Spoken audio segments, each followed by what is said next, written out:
সংযুক্ত আরব আমিরাতে শহীদ প্রেসিডেন্ট জিয়াউর রহমানের ৪৫তম শাহাদাত বার্ষিকী পালিত হয়েছে। স্থানীয় যুবদলের আয়োজনে শারজা এশিয়ান প্রেস হলরুমে এ মতবিনিময় ও দোয়া মাহফিলে সভাপতিত্ব করেন যুবদল নেতা আবু ইউসুফ রানা। জাকির হোসেন এর পরিচালনায় প্রধান অতিথি ছিলেন বাংলাদেশ জাতীয়তাবাদী যুবদলের নির্বাহী কমিটির আন্তর্জাতিক বিষয়ক সম্পাদক AR মামুন খান।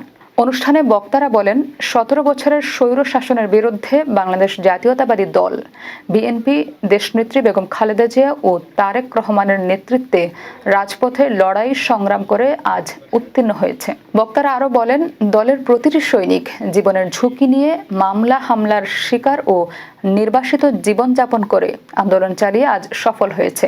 সঠিক পথে পরিচালিত হয়ে এই সফলতা ধরে রাখতে হবে।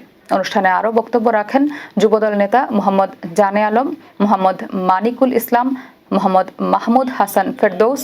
অনুষ্ঠান শেষে শহীদ জিয়াউর রহমানের আত্মার মাগফিরাত এবং দেশ ও জাতির কল্যাণ কামনা করে বিশেষ দোয়া ও মোনাজাত করা হয়।